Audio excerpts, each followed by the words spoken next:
the possibility that other species may have a spiritual aspect to them fascinates me. Like, to me, that makes it even more fascinating about the possibility of a deity, that if God played that kind of role, that it wasn't just for us. Like, I just find that fascinating. The research out there about different species having feelings and all that, I just find that so amazing. So to me, it doesn't necessarily tell me we're less important. It just makes me feel even more connected to everything around me.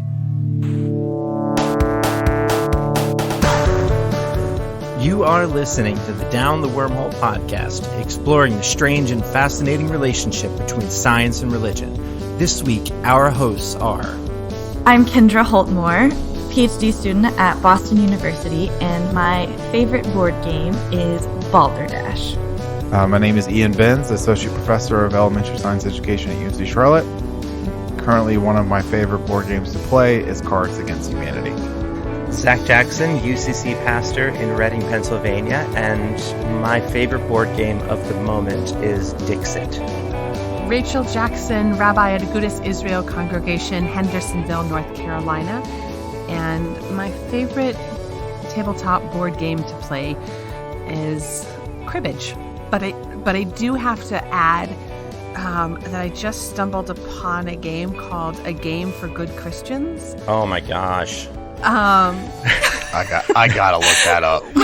Which is like Cards Against Humanity, the Bible version. Oh my gosh. Yeah, the Bible is a nasty book, collection of books. There's a lot in there.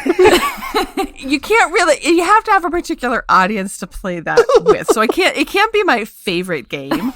But it is one of my most recent hilarious finds that I enjoy to play with people that know what the jokes are. So it always makes an appearance at every young UCC clergy gathering. Yeah. Now keep in mind, this is a rabbi saying this. So just throwing that one out there. Right. I definitely need to get this thing. This looks hilarious. And again, for all you listening, there will be links to show notes. We are not endorsing any of these products as our show, and we do not get a commission for any of them, but we just enjoy having the fun. And apparently we all like to lie and make fun of people. So that's kind of what our games are showing. Dixit is about creative storytelling. Yeah, but it's got a which is lying. Name. It's creative storytelling is lying. We should have a mini series about the importance of literature and storytelling. But you and myth. still had to spell it out, all right? Because both Kendra and I were like, should we look that up? I mean, I'm at work. Do I need to put this on private browsing? Children. This A Game for Good Christians looks hilarious. It is. Okay, so that's the game that we like to play, and where are we going with that, Zach? Like, what is the connection to the thing that we're? I was attempting to life, make a obviously. segue. No. Okay. But now you just brought up the Game of Life, which is also a board game, which my 5.5-year-old loves to play. And we play that game all the time. And most of the time he has the cat driving, just so you know. Yeah. There is a metaphor for life in there. There is. So in the episode that we launched about Paleolithic religion, I made some passing joke about how I am some large percentage of Neanderthal, compared to the general population. It's still less than 1%, I think. But I made some joke about how, like, so don't make fun of my people. And one of my beloved church members sent me an email, as he often does, tongue-in-cheek, but also insightful in the way that only Bruce May can do. And he said in this email, I was struck by the evidence you presented about your connection to Neanderthals, but was more caught up with the one thing you said defensively. You did not want to hear charges about your people. which is a very fancy way to put that, Bruce. What hit me is the term people. Are all our direct ancestors to be considered within that general term? And that got me thinking. Like, yeah, I would consider Neanderthals my people because they look like us. If you were to give one a haircut and dress them up fancy, you wouldn't tell that anything was wrong. They were close enough genetically to breed with us and probably culturally to communicate with us in some way, shape, or form, so it doesn't feel like a stretch. But what about Homo heidelbergensis? That looked a little bit different. Was probably our direct ancestor? Was that a person? Is that my people? What about further back, Homo erectus? I mean, you look at the reconstructions of Homo erectus, and it looks human-ish, but still a bit more like an ape. Would I call that my people? Well, what about further back? Australopithecus, the famous Lucy that was discovered in Africa. Lucy looks a lot more ape-like than human, and her brain was half the size of ours. Yep. Didn't have the capacity to speak the way that we do. Walked upright, but that's mostly like the main thing we have in common. And so is she a person? Is she my person? How far back does it go when I can still call that a person? Like, what about the little mouse-like mammal that survived the Cretaceous extinction of 65 million years ago? Is that my people? What about the Dimetrodon? I'm directly connected to the Dimetrodon. Fun fact, not a dinosaur. Not a dinosaur. Not Super a dinosaur. Sad. Closer to the mammals than to the dinosaurs, which still looks really cool, though. All of my son's dinosaur books call it a dinosaur, and I tell him every single time, and he's like, "Dad, I'm 4. I don't care." He doesn't say that, but his eyes tell the story. So the distinction starts to feel more significant the less similar they are to modern humans. The more that I could tell them apart in a lineup, the more difference I feel to them. But the more I think about that, the more I realize that how just arbitrary those distinctions are in the first place. Yep. And so the answer, I think, is yes. I think, anyway, that yes, that is my people, and that little mouse was my people, and the Dimetrodon was my people, and that fish that crawled out of the water was my people, and by extension, then the oak tree that's next to my church is my people, and it kind of starts to break down these boundaries. We're all kind of made out of broken stars, and so how does that strike y'all? Yes, Kendra. I think it depends. Like, for what purpose are you claiming someone as your people? Because I think if the goal is just to trace your ancestry in a biological way, then sure, you can like claim so-and-so as your people. But I just feel like it strikes my ears as very strange to hear that, because I think using the phrase "my people" or claiming, a person or group as your people is a political statement as well. Or at least I think that's how I usually hear that. Not that I hear people walking down the streets every day claiming these are my people, but I think it's something that can be used effectively in a political way. To claim a group as your people means that you share something cultural or something in tradition that is meaningful and continuous with your own life and the way that you conduct yourself in public and private spaces. And so there's like a responsibility that you feel to a group that you call your people. And I think even that can be strategic, to claim, some of your ancestry as your people in a political moment where it is advantageous to do so. I'm just thinking about recent politics when Elizabeth Warren got in trouble for taking the DNA test and like finding the percentage of Native American that's like in her background. And I know I'm like moving us into like really modern contemporary stuff, but this is just what comes to my head when I think of like, oh yeah, claiming something as your people. It's like on the one hand really innocuous and maybe doesn't really mean that much except in a biological way, but I think it's also something that connects us strategically to a group that can help us like protect ourselves from critique or maybe advance us in status somehow. So I think it actually like is a really like important question because there are like different interpretations of what it means to claim someone as a people and different purposes for why someone might do that.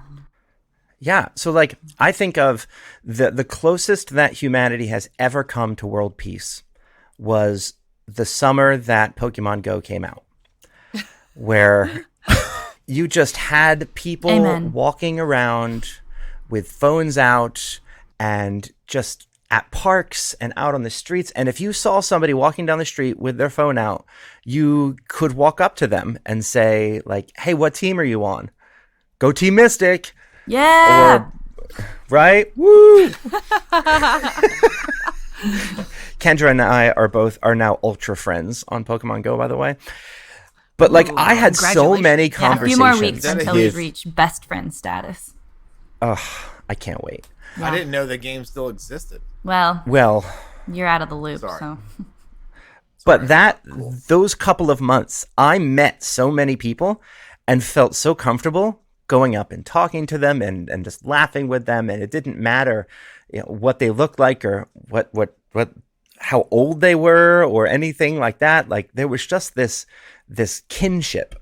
Like when I lived in Chicago and living in this sea of blue baseball caps. And then one time on the subway, I saw another Phillies hat and instantly like our eyes locked and we were like, my people, I know you and I love you and I trust you. And we talked and we had this conversation and I don't know this person. I still don't know this person. But in that moment, I felt like this person was my person because we had this totally arbitrary connection, but it was enough because we are communal people. We're a communal species. It was enough to trigger that family response. So I think it can be manipulated, and we see it being manipulated a lot in politics. Identity politics is historically fairly nefarious, especially when you use it to blame outside peoples for the ills of society. But I think it's also built into who we are. And so by seeing Neanderthal and Homo heidelbergensis and all of them as my people, I hope what I'm doing is helping myself to reconstruct a new narrative of what people means. And so by opening up the net to include species that no longer exist, then I hope anyway, it would help me to open up the net to my neighbor that does exist, that would not be otherwise traditionally included in my people, air quotes, if that makes sense. yeah, that makes a lot of sense. And I think maybe I just interpreted your question as less literal than maybe you intended it.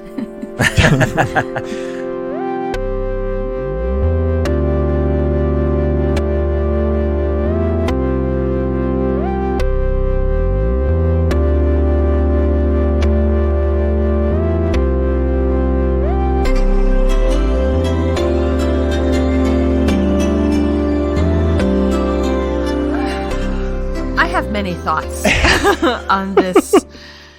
Many thoughts on this. So my first response is what Zach, what you were just talking about sounds very idealistic and aspirational. I think it's something that we can strive for. And then the reality part of me comes down and says, but having a concept of my people means my people and not your people, or my people and not my people. And that categorization can be used for good and it can be used for bad. Right? I'm clearly not immune to the idea that someone who is not my people can be used against us. But I think, as you were just giving the example of the Philly hat, there can be something really powerful in having a deep connection with a particularism rather than a universalism. That maybe there is something okay to be particularistic, that our ideal is, this B'Tselem Elohim and everything is made in the image of God and kumbaya, right? That we're just like an amoeba or a gnat. But I'm sorry, I'm going to kill a gnat. I don't want it floating in my tea. I haven't gotten there yet, and I don't know if I will. Maybe that's a Buddhist concept. But there is something very powerful, and maybe I'm coming at this from a tribalism standpoint and a standpoint of being in a invisible minority. Invisible in the sense that I get to choose when people see my minority or not. It's not written on my skin. That when I walk into a synagogue, when I walk into a Jewish community center, I just know, right? There's just a calming sense of, okay, I'm with my people. And that's not the same case when I'm just walking out in the street. So I think that there's something positive about that. In a completely different understanding or a completely different question around that, what is necessary and sufficient to define who is my people? So if you're even defining, so going all the way back, Zach, to your idea of Lucy, is she my people? Well, what is a person? What defines a person? And I would endeavor, an analogy that I can make is, can you describe a canine to me without using DNA? And how will I know that that canine is a canine and not a feline? So we generally, but when you walk up to a dog that it's a dog, and when you walk up to a cat, it's a cat, even though, right, they walk on four legs, they have fur, they have sharp teeth, they're both carnivores, they have tails, pointy ears, but then we go, how can an Irish setter be the same thing as a pug? Like, they're both dogs, but they look completely different. Or a Maine Coon and a Sphinx are both them. And that's not even taking into account the individual pieces. Like, there are cats and people and dogs that are born without all of their limbs. Mm-hmm. There's not a particular hair color or eye color that we can say you're in, you're out. So at what point do we say necessary and sufficient to define an object or a category of something? And I really struggle with that, because how then do we decide if Lucy is people or if Lucy is too far removed and is too closer to an ape than a human? What is necessary and sufficient to define that? Because if it's walking on two legs, then why not chickens? Right. And if it's emotional capacity, why not cows? Or elephants or dolphins. Well, but we have dairy all the time, and the only way to get dairy out of a cow is to get the cow pregnant and then have the cow deliver and then take the calf away immediately so that it can lactate, and the cow cries and the baby cries and they are depressed and miserable just so that we can get milk out of them, and we try to keep them pregnant and giving birth consistently so that we can get the most production out of it, and then when they don't have production anymore, we slaughter it for meat. I mean, that whole process only is possible with extreme emotional manipulation. If wherever you draw the line of what makes a people and what deserves rights, that makes me sad more so than almost anything else in factory farming. Yeah. I honestly don't care about chickens, and I know that's bad.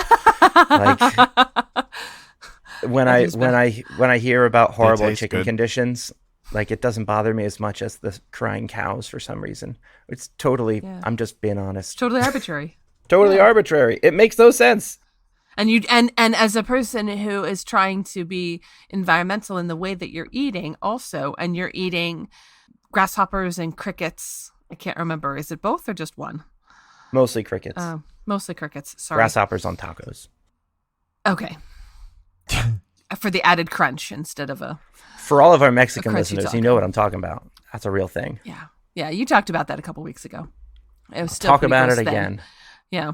So you eat those and it doesn't seem to bother you that you're crunching on the brains and the eyes of crickets.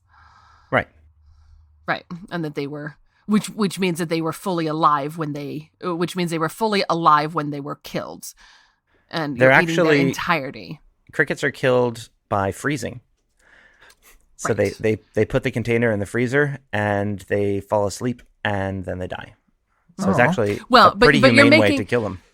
Kind of, but you are making, a death by freezing is still not a good death. Well, I mean, they don't So, give but it's them more one humane last meal than- and then a little lethal injection, or Ugh. there's God, that's no horrible too. tiny guillotine or whatever. They have to keep costs down. You imagine there being a little tiny like grasshopper priest who's there to give last rites to all the little grasshoppers. How long that would take? There must be a Far just Side not cartoon practical. somewhere in this. It's just not practical. Okay, so Kendra or Ian, do you have, before Zach and I dominate the entire conversation? Well, it's just another one of those that's interesting to listen to you too. So, but while talking about, our people, and it just kept making me think about the question of what does it really mean to be human? And it's not necessarily a question I can easily answer, but it's something that Answers in Genesis has put up a couple of times on Twitter. And I'm always just amazed by the claims made by organizations like that about what it means to be human. What sorts of claims? Well, so it has all this talk at the beginning in their article about the science and stuff that's been coming out, scientific discoveries and research that's been reported, but then just finally gets into the what it means to be human is and then they use phrases like evolutionists can do this and evolutionists can do that. I'm always like, oh, come on. But just talking about how humans have a spiritual nature that no animal possesses. How do we know that? And is that even an accurate statement to make? Like, can we really know that?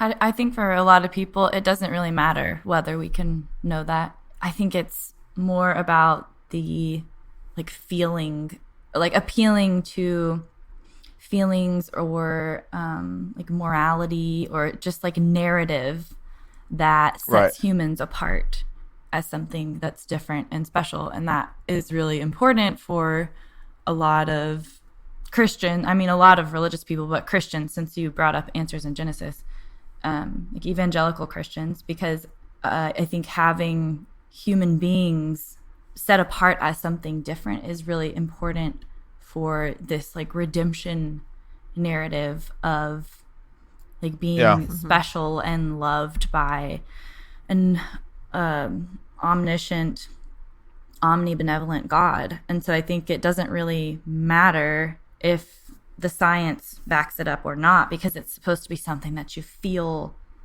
in your heart and soul, and there's no science that can refute that. And I think that's why, I don't know, it's kind of a weird juxtaposition, because you do have something like Answers in Genesis that is trying to set itself up to be really scientific, but Right. there's this paradox of trying to use the authority of science without really committing oneself to a rigorous scientific method. But it's sexy for and this isn't just something that Christians do. All kinds of people love to use the authority of science to forward an agenda, because in general, people, they do respect science. It's something that you can sense and see as truth in some basic sense. But whenever it rubs up against something that's really existential, then people start to feel a little hesitant. It's easy to love science when it's kind of supporting what you already know to be true. So I think there's a lot of that going on. Well, and to me, and that all makes sense. I think, that that just shows the difference between me and someone who holds that perspective, that the possibility that other species may have a spiritual aspect to them fascinates me. Like, to me, that makes it even more fascinating about the possibility of a deity, that if there is, if God played that kind of role, that it wasn't just for us. Like, I just find that fascinating, and, the research out there about different species having feelings and all that, I just find that so amazing. So to me, it doesn't necessarily tell me we're less important. It just makes me feel even more connected to everything around me and to other species, and more responsible for my actions, and just more appreciation for nature when I'm, see things and realize that there's a reason why this particular species does these types of things and stuff. And, it's been a long time since I've read it, but it makes me think back to that book, When Elephants Weep. Did you guys ever read that? It came out over 20 years ago, maybe 30 years ago. Yeah. And so it was fascinating because, I barely remember it, but I remember it was talking about experiences of seeing different species react in ways when it came to the loss of a loved one, loss of a family member, and just how they would react, and using that to talk about emotions within other species. I find that so amazing that it's not just limited to us. Yeah. So, and it, again, back to it makes me feel a greater sense of responsibility. That doesn't mean that if I see a spider and it's in my room in an enclosed environment and it's looking at me, that I'm not going to kill that thing. I am majorly afraid of spiders. And so, but it's funny, when I'm out in nature, I'm typically fine with them, but it's more of if there's one crawling on me in a car, yeah, I'm going to freak out. And don't ever have me drive into that happen, because that has happened. And if you guys are in the car, you'll see what happens. And I just flip out and as quickly as possible pull over the side of the road and run out of that car screaming. Just ask Anne. Anyone who's listening can ask my wife. She knows. So anyway. But I think what you just bring up with that spider example is very true. If we expand that, it's that we get afraid when something is in our space, right? When it's my people. So if you're dealing with my people, of which I put myself in that category, then there's reason to create a barrier between us. But if we're in a neutral space, or nature, which is their home, then it's okay. And I think that if we bring the conversation back to how humans interact with other humans, we all feel, I think that would be very similar. That when you're on my turf, it's my house, my rules. And I get afraid and then act out on that fear, based on that fear, if you challenge me in some sort of way. But if we're in a more neutral ground, then we're more able to hear one another. And right. We're able to, so we go from the particularism to the universalism, depending on the environment we find ourselves.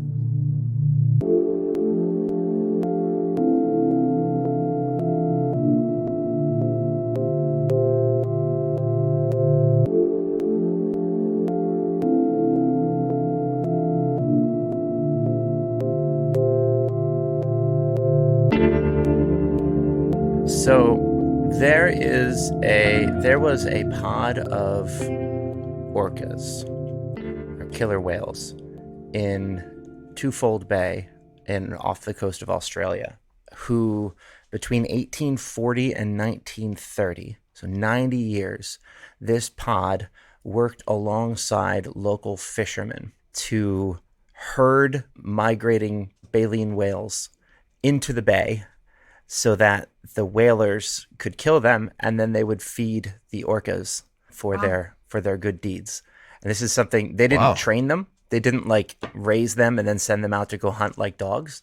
This was just a thing that one of them did once. Old Tom was the patriarch of the pod, and it just became a thing that they did, was that this time of year, the orcas would herd a whale or two into the bay, they'd slaughter it, and then they'd share the meat between the village and the whales. And this wasn't just a couple of whales that did this. This was 90 years, and so they were teaching amazing. their whale children, and it became cultural. It was like the whale pod culture, the orca culture, not just the local whalers, but like they had culture. And there's some evidence to say that some of the songs of whales are cultural, and not just like how a spider has the information for a web built into the DNA, but it's something that they're creating. That there's a creative process in whale songs that we don't really have evidence of animals that make art. And we've often thought about art as an expression of the soul, of a sort of human uniqueness. You can teach an elephant to paint, but it doesn't paint creatively. It paints what you teach it to paint. So at least with whales and their big old emotional brains, it seems like if there's any species out there that has some spiritual capacity, it might be them. See, and again, that just absolutely fascinates me to think to myself that, man, it's possible that, okay, so if that's there because of God, that means that it could be there for other species because of God. And that's just so cool. Like, that's just so amazing to even think like that, to explore that. And yes, I'm fully aware there are probably scientific explanations for all that stuff, and people are looking into that, and that's fine. It doesn't bother me at all. Doesn't make me lose my spirituality. I just, again, that's just the connection that we develop. And so when I learn about the discovery of different past human species and our connections to them, and the idea about Neanderthal DNA and mixed with our DNA, Homo sapiens, and again, I just find that so amazing. And I guess it sometimes saddens me that people are like so threatened by that. Like, it's just so amazing, so that we are able to figure that stuff out and think about the implications there. And the episode that just came out talking about art and those types of discoveries and everything. And the burials that were talked about, what was that with Brianna's episode, was so cool. Just talking about, okay, well, what are the implications for that? And again, it's fascinating to me. I've sort of lost track of the question, or like what we're talking about. We're going down the wormhole. Well, I was about to say that seems like a logical place to then ask what bubbles to the surface for any of you in this discussion of human origins. What did we miss, or what does it stir up inside of you? Where are the connecting points for you? Mm-hmm. It makes me really wish that I'm going to get all science fiction here, but I really wish there was a way that we could invent a time machine and go back and get more evidence about different human species, and like some of the things that were discussed with Brianna and our other episodes. I wish there was a way we can get even more evidence to better understand their culture and potential spirituality. I would love, like, that would be so cool. I want to see classical Egypt when everything was still painted.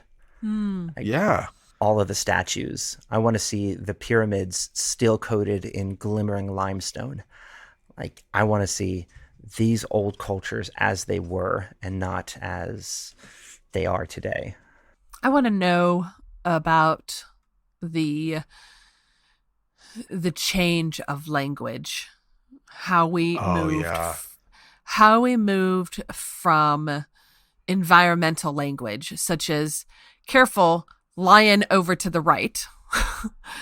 And right, so basic language skills above and beyond what we understand animals to have, which is, the elephant saying careful, lion, and run. And it but more particular about that, but still completely environmental, to imaginative, to fabricating. And then the person who decided that they needed to write that down, to capture it in some way, whether that was through painting or through letters of some kind, and how we made that transition and what made us want to perpetuate in that way. That's where I see us continuing this conversation. And one of the ways that I look at nowadays is with our technology. So we have very little about prehistory because it wasn't written down and things decomposed. And then we look at early history where it was written on papyrus or rocks or things that also don't really withstand the test of time. And then we slowly have developed a love of books and a desire to keep them. And this codex form or a scroll form seems to be pretty hardy as long as we're keeping it. But here we are now in the 21st century where the majority of our conversation and ideas are not physical. And, where do you put a floppy disk? Where do you put your hard drive? I mean, we're looking at technologies that are 20 years old that we have no ability to recreate. How are we possibly going, I've got a thumb drive now, but will that thumb drive technology still be existent in 100 years from now? And if that's where all of our writings are, if that's where all of our ideas come from, how are we going to move forward? How is this time going to be looked at? So it's about looking at the past so that we can understand the present. I think the idea of tracing a language back really resonates with me, and what you're saying, Rachel, just about the decay of those ways that we record stories and culture. I for the new year have started journaling. I go through phases of journaling in my life, but I felt inspired for the new year to start back up for a while. And a friend told me of the way that she journals, which is to, no matter what you have to say or don't have to say, every day you write 3 pages in your journal. Wow. And if you don't have anything to say, then you just write over and over, I don't have anything to say, for 3 pages. And that is just the limit that you have and that you have to complete every day. And she said that, I don't know where this method comes from, but for her, it was very therapeutic, and it just forced her to put pen to paper and to really process her thoughts. Even I think part of the reason to have that limit is even if you don't want to write, you still have to, if you have this limit in mind, the page limit. So anyway, that's what I've been doing. So I've been thinking a lot about journals and diaries and just notes that I have written over the years, and some that I still have, some that I don't have. And I joked around recently with Chad about how sometimes I write in my journal something that I just think, 500 years from now, archaeologists are going to dig up my journal, and so I have to be careful about what I say and the way that I phrase things. That's a really good point. Not totally private, when I become a famous, whatever, artifact. Podcaster. And so I was joking around with Chad about this, and I was just reflecting on the things that we could never know about these old peoples, or everything that we've been talking about, pre-human history, that before writing was invented. It's just it's amazing how much changes when you have the ability to write, and when your language changes in such a way that it's recorded through these new forms. And I think sometimes if I lived in a period of time before writing was invented, I think I would be a different person. There's something about writing that I think changes the way I process myself. And so I really wish that writing had always been around, because I would love to know the journal thoughts of the Neanderthals, and just what could we learn from those histories if we could consume them in the ways that we now are so familiar with and take for granted. That's obviously impossible, but this is just one of my daydreams.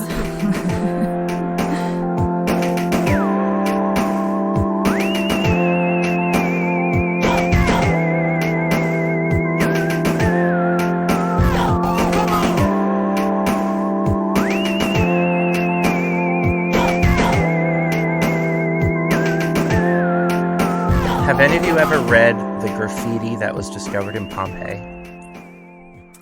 Yes. Like No. so No, I don't much think so. of the writings from the ancient world that we have are the writings of rich and powerful people, right? Because Right. the scribes continued them.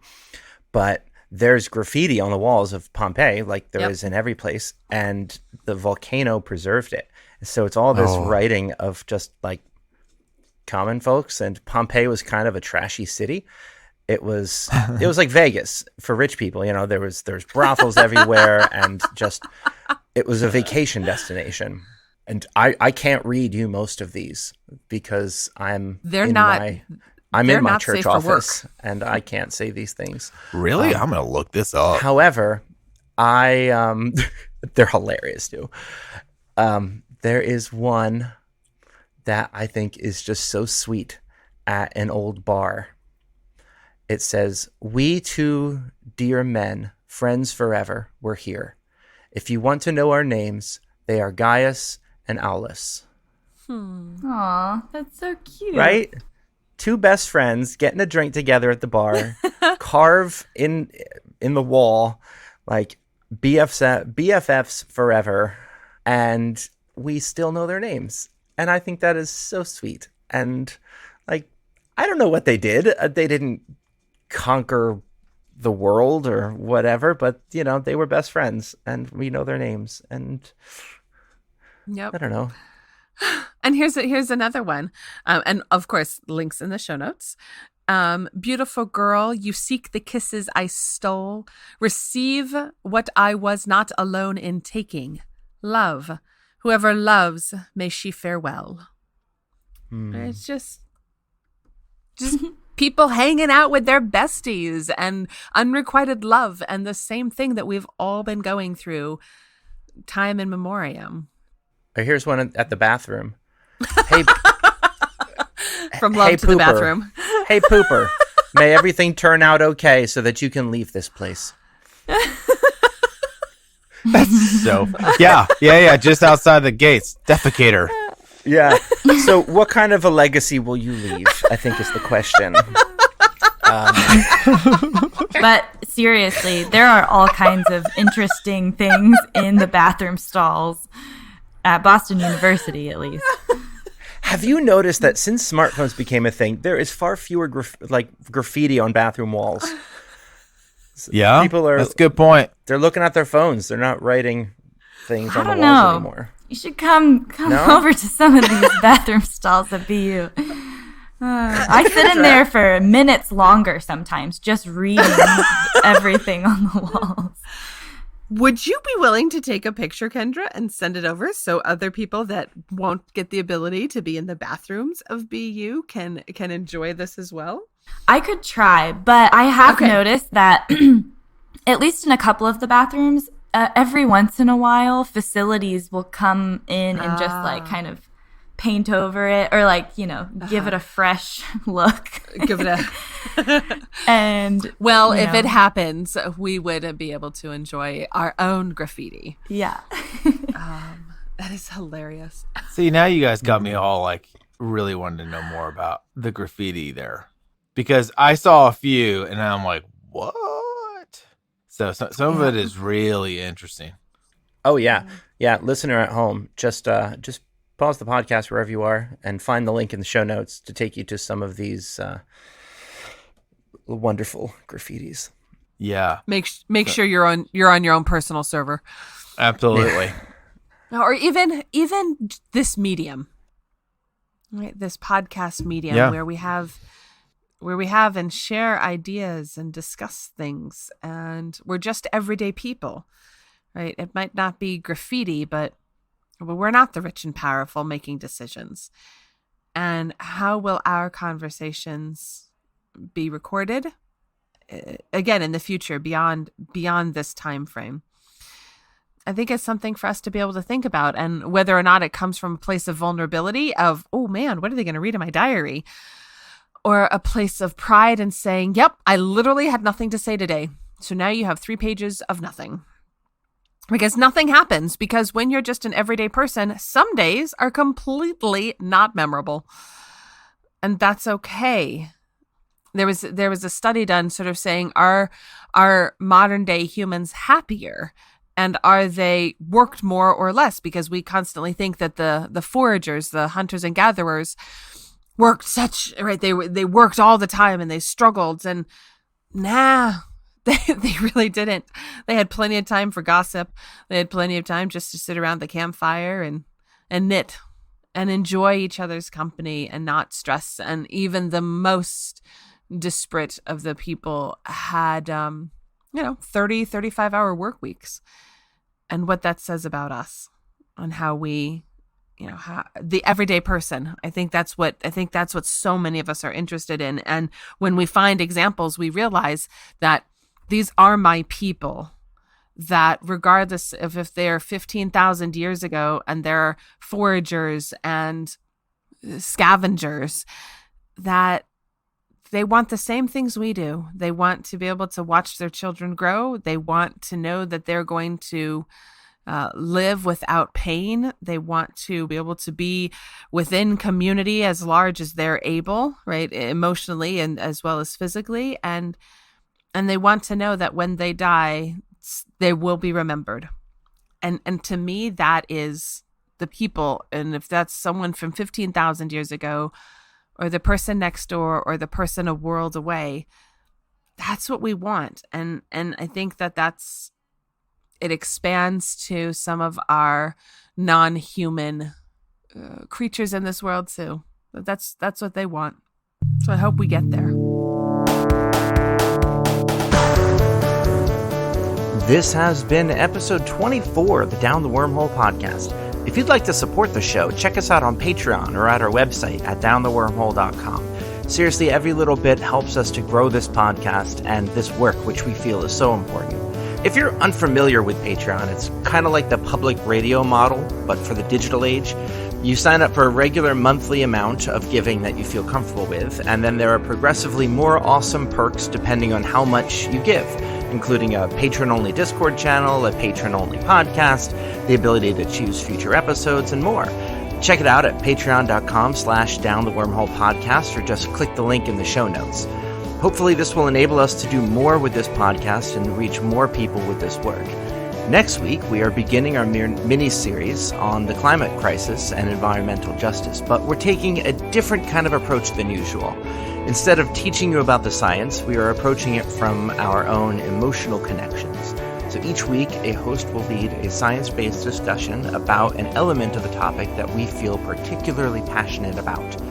I'm going to kick us off next week as we get talking about the hidden environmental cost of food and food production, and how we can use this moment in history to think bigger and healthier and more connected than ever before.